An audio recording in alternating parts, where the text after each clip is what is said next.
Victor Hugo remains one of the most extraordinary figures in world literature, a man whose voice transcended poetry, politics, and prophecy. He was not only a writer, but a visionary, a moral force, and a defender of the human spirit.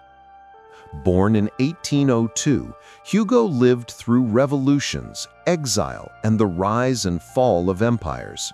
Yet throughout his turbulent life, he remained dedicated to expressing the struggles, hopes, and dreams of humanity. His works reveal a man torn between poet and prophet, between the lyrical beauty of words and the moral duty to speak truth to power. As a poet, Hugo captured the grandeur of nature and the depths of emotion. His verses celebrate love, loss, and the divine mystery of existence. As a novelist, he gave voice to the forgotten and oppressed, transforming social injustice into unforgettable stories like Les Misérables and The Hunchback of Notre-Dame. But as a prophet, Hugo saw beyond his time. He envisioned a world of justice, education, and compassion, a world where love and moral courage could transform society. His words carried the conviction that literature must serve humanity, that art must awaken conscience. The mystery of Victor Hugo lies in his ability to unite all these roles, the poet, the novelist, and the prophet, into one towering figure.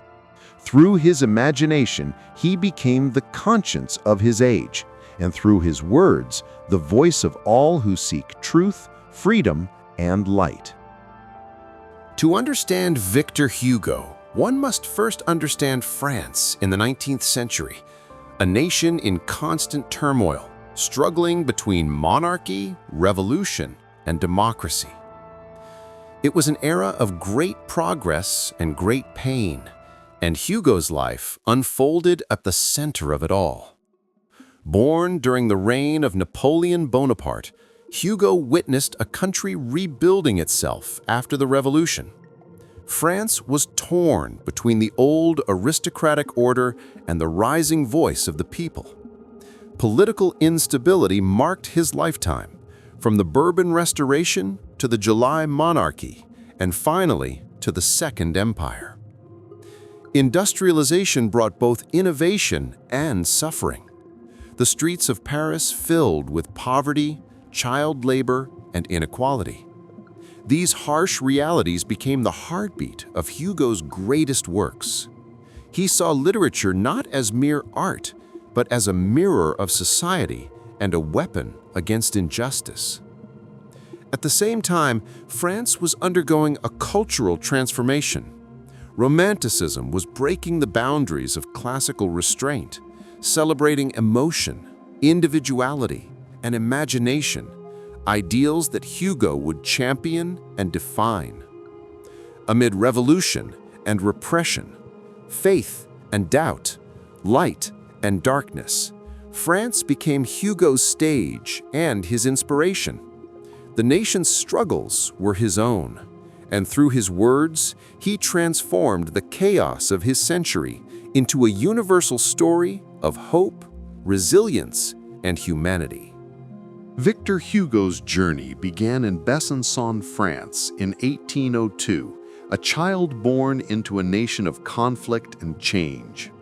His father, Joseph Leopold Hugo, was a general under Napoleon, while his mother, Sophie Trebuchet, was a royalist who opposed the empire.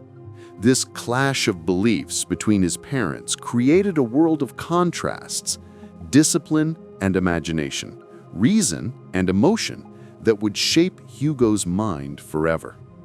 As a child, Hugo moved often, following his father's military assignments across Europe. These early travels exposed him to the grandeur of history and the diversity of human experience.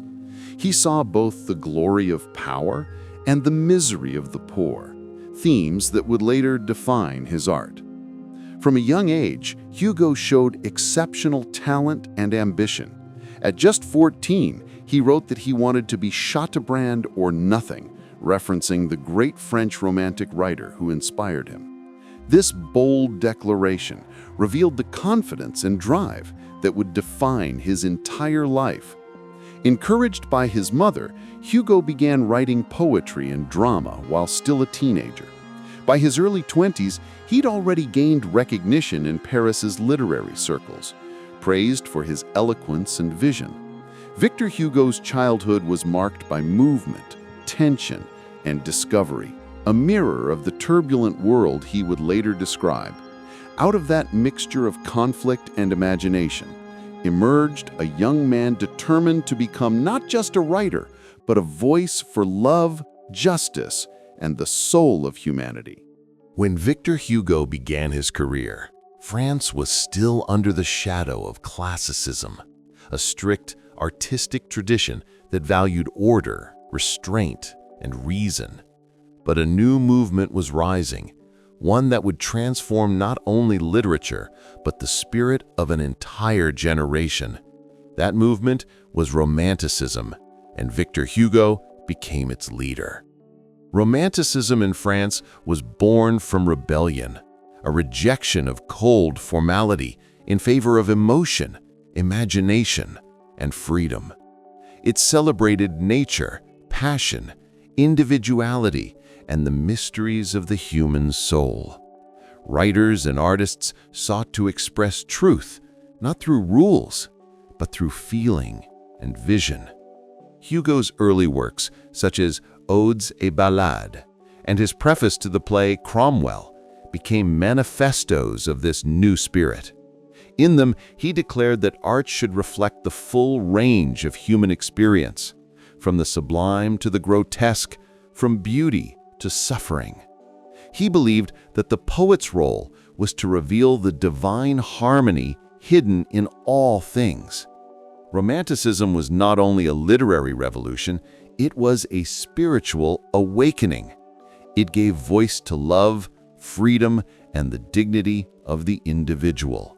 For Hugo, it was also a moral mission to use art as a force for compassion and change. Through his words and vision, Victor Hugo helped shape Romanticism into more than an artistic movement. He made it a revolution of the heart, one that continues to inspire the modern imagination. Victor Hugo's rise to literary fame began with poetry, the language of his heart, his youth, and his dreams. From his earliest verses, he revealed an extraordinary gift for blending emotion, music, and meaning into lines that touched both intellect and soul.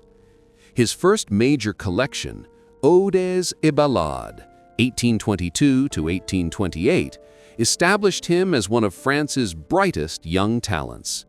These poems celebrated love, faith, and the grandeur of nature, while also expressing his devotion to God, art, and country. In them, we already see the power and rhythm that would make Hugo's voice unmistakable. As his poetry evolved, so did his passion. The rigid forms of neoclassical verse gave way to romantic freedom, irregular rhythms, bold imagery, and raw emotion. Hugo's poems began to explore life in all its contrasts: beauty and suffering, hope and despair, light and shadow. His love for Adèle Fouché, his childhood sweetheart, and later his wife, inspired some of his most tender verses, while his fascination with history and heroism gave his poetry a sense of grandeur. Hugo's words were not just written to be read, they were meant to be felt, echoing the inner music of the human soul. Through his early works, Victor Hugo became the voice of a new generation, one that sought to feel deeply, think freely, and see poetry as a mirror of the human heart. These youthful poems marked the beginning of a life devoted to transforming words into truth, beauty, and passion. In 1831, Victor Hugo published Notre-Dame de Paris, known in English as The Hunchback of Notre-Dame, a masterpiece that forever changed literature, architecture, and the soul of France. At its heart, the novel is more than a story about Quasimodo, Esmeralda, and Claude Frollo. It is a monument to the human condition, set within the walls of a living symbol, the Cathedral of Notre-Dame itself. The great church stands as a witness to the passage of time, the clash of faith and desire, beauty and decay. When Hugo began writing, the real Notre-Dame was neglected and crumbling. His book was both a love letter and a cry for preservation. Through his vivid descriptions, he brought the cathedral to life, transforming it into a character with its own voice, a silent guardian of history, faith, and art. Each character represents a different facet of humanity. Quasimodo, the outcast, embodies inner beauty and suffering. Esmeralda, innocence and compassion. Frollo, the tragic conflict between intellect and desire. Together, they reflect Hugo's belief that true value lies not in appearances, but in the soul. Notre-Dame de Paris is also a hymn to architecture and memory, a reminder that buildings, like people, tell stories. The novel's success revived public interest in Gothic art and even inspired the restoration of the cathedral itself. Through this work, Hugo gave stone a voice, the forgotten a name, and the world a story that continues to echo through the centuries, a story where love, tragedy, and beauty are bound forever beneath the shadow of the great cathedral. At the heart of Notre-Dame de Paris lies one of literature's most haunting relationships, the bond between Esmeralda and Quasimodo. Their story is not a tale of romance in the ordinary sense, but a reflection of love in its purest, most selfless form, and of the tragedy that often accompanies it. Esmeralda, the beautiful and free-spirited dancer, represents innocence, compassion, and the natural grace of humanity. Quasimodo, the deformed bell ringer, lives in the shadows, feared by others, yet capable of deep tenderness and loyalty. Though the world mocks and rejects him, his heart beats with a love that is both painful and divine. Their connection transcends appearance and status. Esmeralda shows Quasimodo kindness when no one else does, a gesture that awakens his soul. In her, he finds light. In him, she finds devotion. Their relationship becomes a symbol of inner beauty, empathy, and the tragedy of misunderstood souls. But Hugo's genius lies in how he transforms their love into a universal allegory. It is the story of all who love without being loved in return, of purity crushed by cruelty, of beauty destroyed by a society blind to compassion. Their tragedy exposes the hypocrisy and injustice of the world around them. In the end, Quasimodo's final act, embracing Esmeralda even in death, becomes an image of eternal love and sorrow. Through them, Victor Hugo reminds us that true love is not measured by possession, but by sacrifice, loyalty, and the courage to see beauty where others see only ugliness. When Victor Hugo was forced into exile, he did not retreat from the world. He found his true voice. In 1851, after opposing Napoleon III's rise to power, Hugo was banished from France. It was a moment that could have silenced him, but instead, exile transformed him into a prophet of freedom and justice. He settled first in Belgium, then on the Channel Islands of Jersey and Guernsey, remote places surrounded by the sea, where he would spend nearly 2 decades. Yet isolation did not weaken him, it strengthened his vision. From those stormy shores, Hugo wrote his most powerful works, Les Châtiments, Les Contemplations, and later, Les Misérables. Exile became his crucible, a time of deep reflection and defiance. Cut off from his homeland, he used his pen as a weapon against tyranny. He wrote passionately about liberty, democracy, and the dignity of the oppressed, believing that words could be mightier than empires. In his writings, he declared that even in banishment, he was present through thought, a citizen of humanity rather than of a single nation. The ocean around him became a symbol of the boundless spirit of truth he sought to express. When he finally returned to France after Napoleon III's fall, he was no longer just a writer. He was a moral force, a man whose exile had purified his ideals. His resistance had turned him into a symbol of courage, conscience, and the power of the individual against injustice. Few books have captured the human spirit as deeply as Victor Hugo's Les Misérables, a story not just of individuals, but of all mankind. At its heart lies a simple yet eternal question: can a person truly change? Through the life of Jean Valjean, the ex-convict turned saint, Hugo explores the endless struggle between sin and redemption, justice and mercy, despair and hope. Valjean's journey from a hardened criminal to a man of compassion reflects Hugo's belief in the transformative power of love and forgiveness. Every act of kindness, every moment of sacrifice becomes a light against the darkness of a cruel and unjust world. But Les Misérables is not only about one man. It is about the forgotten, the poor, the oppressed, those crushed under society's weight. Through characters like Fantine, Cosette, Javert, and Marius, Hugo gives a voice to the voiceless, showing that even in misery, there is dignity, grace, and humanity. He transforms social injustice into poetry, weaving together philosophy, politics, and the raw truth of human suffering. The Paris barricades, the streets filled with revolution, the silent prayers of the desperate, all merge into one vast portrait of humanity struggling toward light.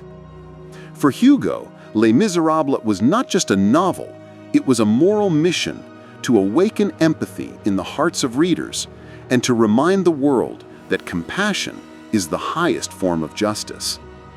In the end, the book leaves us with a message that transcends time. Even in the darkest of lives, redemption is possible. Every soul, no matter how lost, carries within it the divine spark of goodness. That is why Les Misérables remains more than a story. It is a testament to the boundless strength of the human heart. At the heart of Les Misérables stands Jean Valjean, one of literature's most powerful symbols of transformation and grace. When we first meet him, Valjean is a man broken by 19 years of imprisonment for stealing a loaf of bread. Society has branded him a criminal, and the world offers him no mercy. But through an act of unexpected kindness, the forgiveness of Bishop Muriel, his soul is reborn. That single moment of compassion becomes the spark that ignites his redemption. From that day, Valjean devotes his life to goodness, humility, and service, trying to right the wrongs of his past. But redemption is never simple. His journey is marked by fear, sacrifice, and constant pursuit by Inspector Javert, the embodiment of rigid justice. Their conflict represents one of the greatest moral struggles in literature: grace versus law, forgiveness versus punishment. Javert sees only the letter of the law. Valjean discovers its spirit. In saving others, he saves himself, not through miracles, but through compassion, courage, and faith in humanity.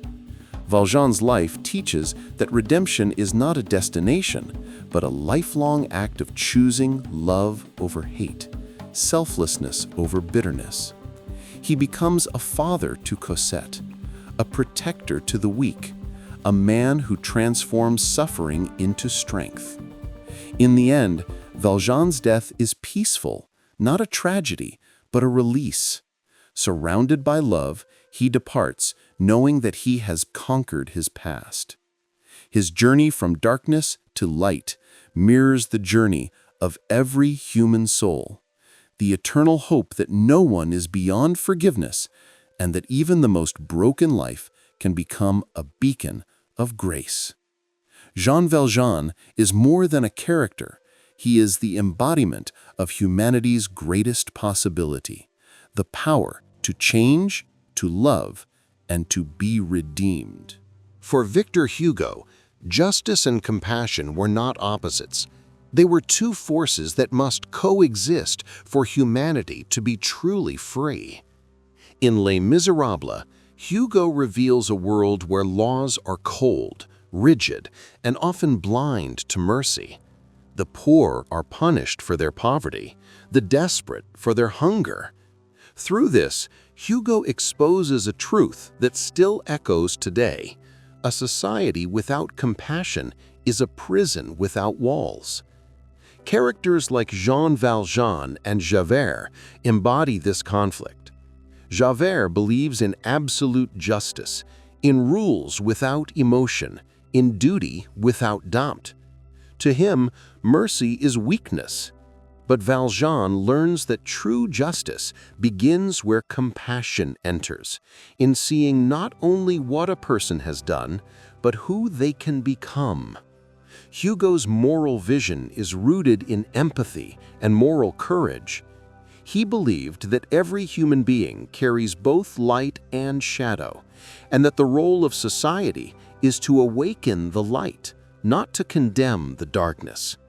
His writing insists that redemption is always possible, and that love, even when it seems powerless, has the strength to transform the world. He does not ask us to ignore justice, but to temper it with humanity. To love another person, he writes, is to see the face of God. For Hugo, compassion is not sentimental, it is revolutionary.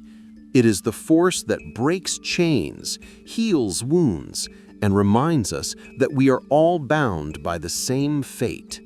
In every page he wrote, Hugo urged his readers to build a world where justice defends the law, but compassion defends the soul. Victor Hugo was not only a poet and novelist, he was a voice of conscience, a defender of freedom, democracy, and the common people. His pen was his weapon, and his words carried the fire of revolution. In an age of kings and empires, Hugo stood for the sovereignty of the human spirit. He believed that literature had a duty beyond beauty. It had to awaken justice, expose oppression, and inspire progress. His political writings, from fiery speeches to passionate essays, became a call to arms for the voiceless. He spoke fearlessly against tyranny and censorship, against the death penalty and social inequality. For Hugo, freedom was not a privilege of the few, but the birthright of all humanity. Nothing is stronger than an idea whose time has come, he declared, a phrase that still resonates across generations.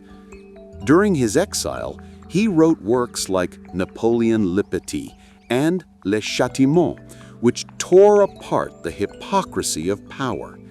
Through satire and moral outrage, he reminded the world that truth cannot be exiled and that the writer's duty is to defend it. Hugo's faith in democracy was rooted not in politics, but in compassion. He saw the people, the poor, the uneducated, the forgotten, as the true foundation of civilization. His dream was of a world where education replaces ignorance, justice replaces punishment, and humanity replaces hatred. To him, freedom was not merely political, it was spiritual. It meant freeing the heart from cruelty, the mind from prejudice, and society from indifference. Victor Hugo was more than a writer.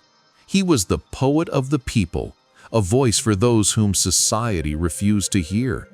In his poetry, he carried the cries of the poor, the hopes of the oppressed, and the dreams of a more just world.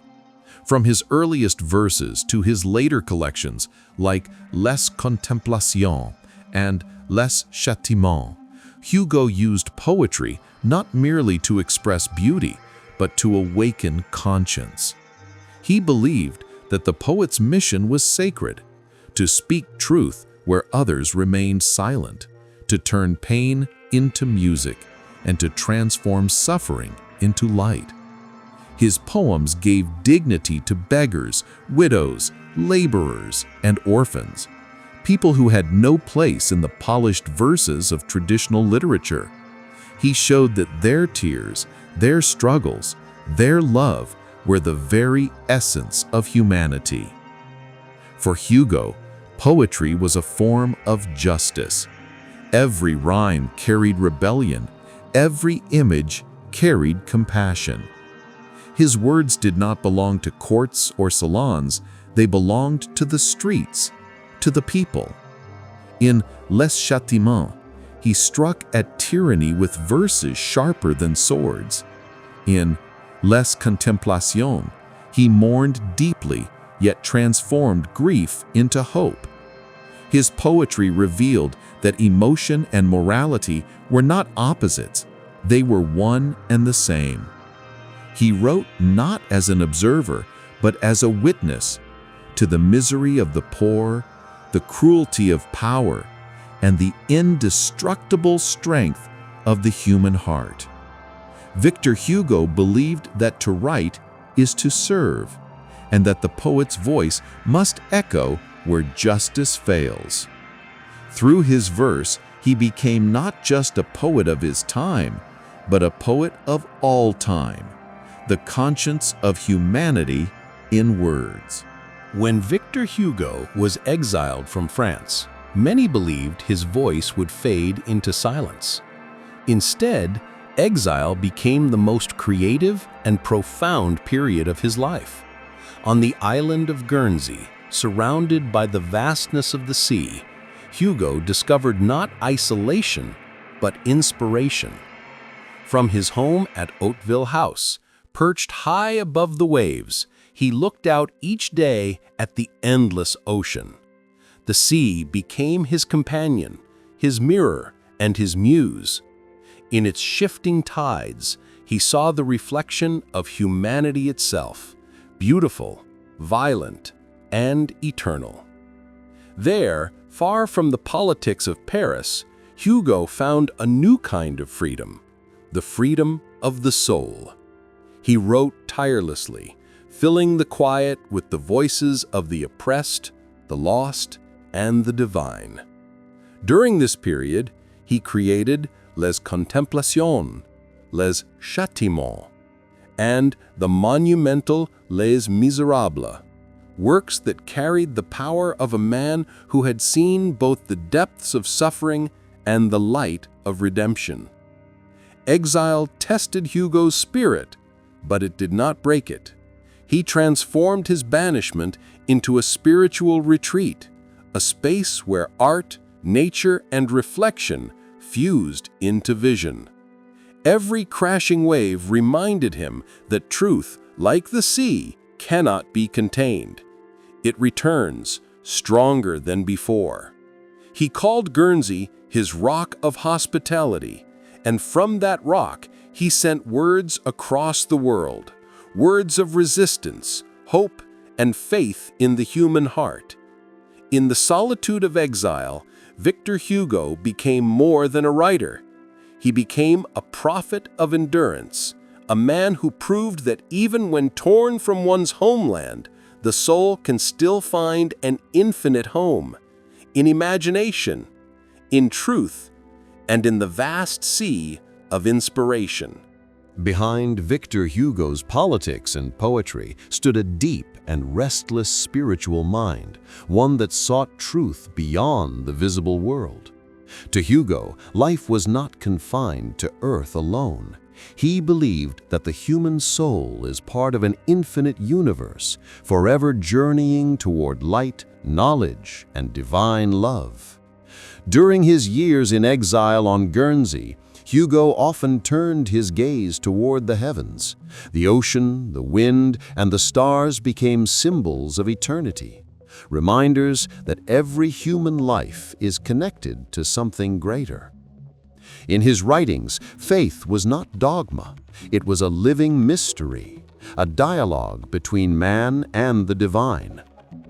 Hugo's spirituality was expansive and unconventional. Though raised Catholic, he rejected the strict authority of the Church, believing instead in a universal God present in nature, in conscience, and in compassion. God is the infinite, and man is his echo, he wrote, a line that captures both his humility and his awe. He was also fascinated by the supernatural, by dreams, spirits, and visions. On Guernsey, he even held seances, convinced that communication between the living and the dead was possible. Whether mystical or symbolic, these experiences reflected his belief that the boundary between worlds is thin, and that imagination is a bridge to eternity. In his poems and novels, Hugo used the language of light and shadow, heaven and hell, to express the struggles of the human soul. For him, spirituality was not an escape from the world, but a way of seeing it more clearly, understanding that every act of love, every spark of creation is part of a greater divine order. Through his visions and faith, Victor Hugo revealed that the true divine is not distant, but alive in every heart that dares to hope, to forgive, and to dream. Few writers have shaped a nation's soul as deeply as Victor Hugo shaped France. His influence on the French language and culture is so vast that it's almost impossible to separate the two. Before Hugo, French literature was elegant but restrained, bound by rigid classical rules. Hugo broke those chains. With his bold imagery, emotional intensity, and musical rhythm, he transformed the language into a living force, vivid, human, and universal. He expanded the vocabulary of poetry, mixing the grand and the humble, the sacred and the ordinary. His words carried the majesty of kings and the cries of beggars, often in the same line. To Hugo, every voice mattered, and every emotion deserved a place in art.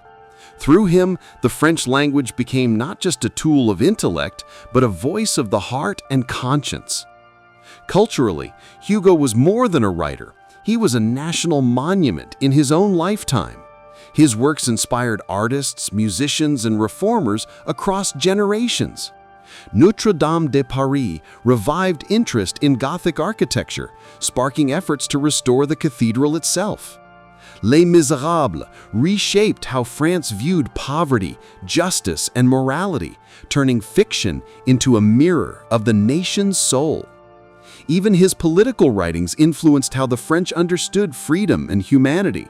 He gave France not only new stories, but new ideals of compassion, equality, and courage. After his death, millions filled the streets of Paris to honor him. It was not just a funeral. It was the mourning of a people for the man who had given them words for their own hearts. Today, Victor Hugo remains the architect of modern French identity, a symbol of the language's beauty and the spirit of its people. Proof that words can indeed shape a nation. Victor Hugo's imagination was so vast that it spilled far beyond the written word. His vision inspired not only readers, but also painters, composers, and artists across the centuries. He was not just a writer, he was a universe of inspiration for every form of art. Even in his lifetime, painters tried to capture the worlds he created. The towers of Notre-Dame, the storms of Les Misérables, and the haunting faces of his heroes and outcasts. Artists such as Delacroix and Géricault shared Hugo's romantic passion for emotion, grandeur, and the sublime. His words painted scenes in the mind that begged to become images on canvas. But Hugo himself was also an artist. He created hundreds of drawings and ink paintings, often dark and dreamlike, filled with castles, shadows, and ghostly landscapes. They revealed a different side of his genius, spontaneous, mysterious, and deeply visionary. In music, his influence was just as powerful. His novels and plays inspired operas, symphonies, and songs throughout Europe. Rigoletto by Verdi, one of the world's most famous operas, was based on Hugo's play, Le Roi s'amuse. Lucrezia Borgia, another Verdi masterpiece, also came from Hugo's pen. His stories, full of passion, tragedy, and moral struggle, naturally transformed into music. In the centuries that followed, composers from Berlioz to Saint-Saëns drew from his vision of beauty and justice. The musical adaptations of Les Misérables brought his message of compassion and revolution to millions around the world, proving that his ideas were not bound by language or time. In both art and music, Victor Hugo lives on, not as a distant author, but as a living creative force. His imagination continues to echo through every painting, every melody, every act of creation that dares to blend beauty, emotion, and truth. More than a century after his death, Victor Hugo remains one of the most powerful voices in world culture, a writer whose stories, ideas, and characters continue to shape modern literature and cinema. His influence stretches far beyond the pages of Les Misérables or Notre-Dame de Paris. He gave the world archetypes: the tragic outcast, the fallen woman, the tormented hero, the merciful sinner, figures that still live in novels, plays, and films today. Every time a story explores justice, redemption, or the dignity of the poor, it carries the echo of Hugo's vision. Writers from Charles Dickens to Albert Camus, from Fyodor Dostoevsky to Toni Morrison, drew inspiration from Hugo's belief that literature must serve humanity, that the pen should fight for the soul of society. His blend of poetry, realism, and moral depth became a model for modern storytelling across the world. In cinema, Hugo's legacy is monumental. Les Misérables has been adapted into dozens of films, from early silent movies to global blockbusters. Each version, whether dramatic, musical, or reimagined, reflects new generations finding truth in his timeless themes. The same is true for The Hunchback of Notre-Dame, whose haunting story continues to inspire filmmakers and animators, reminding audiences of the beauty and tragedy of misunderstood souls. Through film, Hugo's work reached billions, transcending language, culture, and time.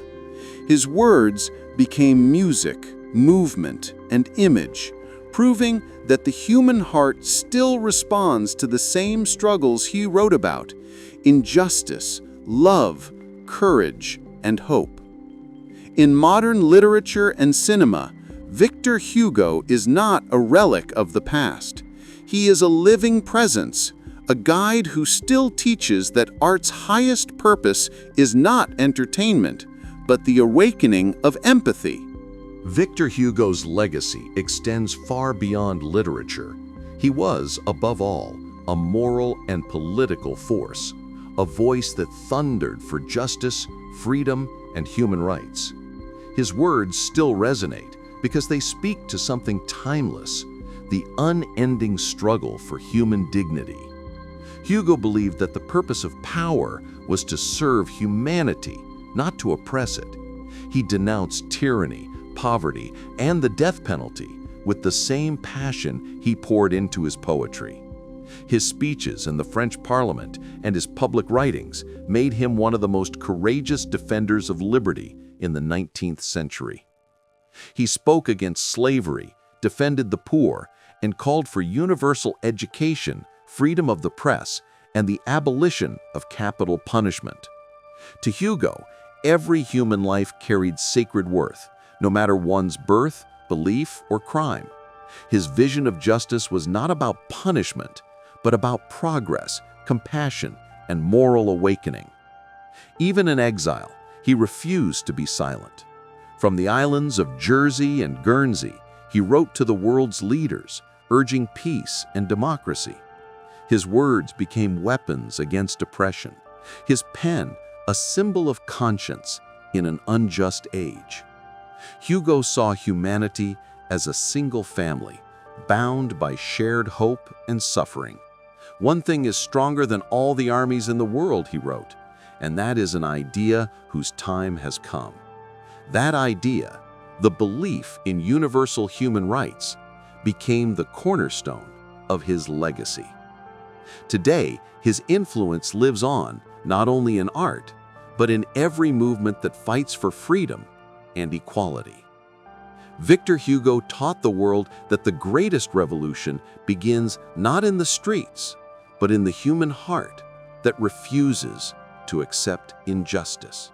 More than 2 centuries after his birth, Victor Hugo continues to speak to us, not as a distant figure of history, but as a voice that transcends time. His vision of humanity, justice, and love remains as urgent and alive as ever. Hugo's works, from Les Misérables to Notre-Dame de Paris, are not just stories, they are moral landscapes exploring the eternal battle between darkness and light within the human soul. He showed that even in suffering there is beauty, even in despair there is hope. His belief in the power of compassion defined his art.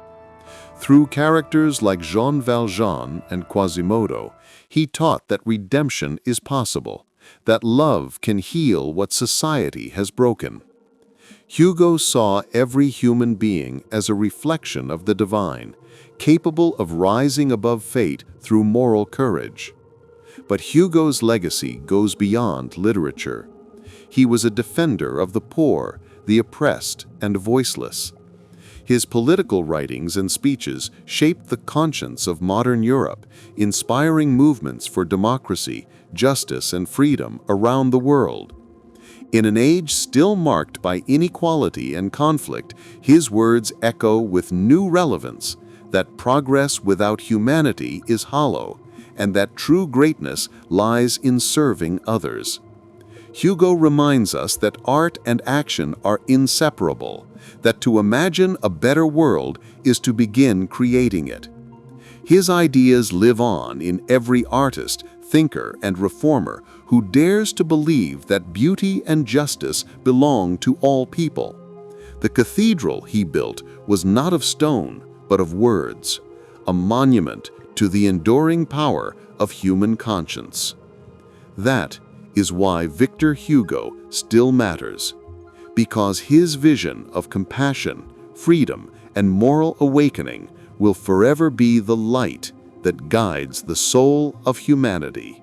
Even centuries later, the words of Victor Hugo continue to stir hearts, awaken minds, and remind us of the greatness within humanity. His voice speaks to freedom, love, and the eternal struggle for justice. Here are some of his most powerful and timeless quotes. "Even the darkest night will end, and the sun will rise." A message of hope that continues to shine through every generation. "He who opens a school door closes a prison." A profound reminder that education is the true foundation of freedom. "To love or have loved, that is enough. Ask nothing further." From Les Misérables, these words capture the purest essence of love, selfless, enduring, and redemptive. Nothing makes a man so adventurous as an empty pocket. Hugo reminds us of the power of struggle, how necessity can ignite creativity and courage. "Those who live are those who fight," a declaration of resilience, that life itself is an act of resistance against despair. "Laughter is the sun that drives winter from the human face." A simple truth that warmth, joy, and kindness are the light of the soul. "When liberty returns, I will return." Words written during his exile, a testament to his unwavering faith in freedom and justice. There is nothing more powerful than an idea whose time has come. Perhaps his most famous quote, a prophecy of progress and human awakening. "To learn to read is to light a fire. Every syllable that is spelled out is a spark, a tribute to knowledge, imagination, and the transformative power of words. Love is the foolishness of men and the wisdom of God." Hugo saw love not as weakness, but as divine strength, the force that redeems all. Victor Hugo's words continue to echo across time, reminding us that compassion, knowledge, and courage are the truest paths to light. His legacy lives not only in his books, but in every heart that still believes in justice, hope, and the power of the human spirit.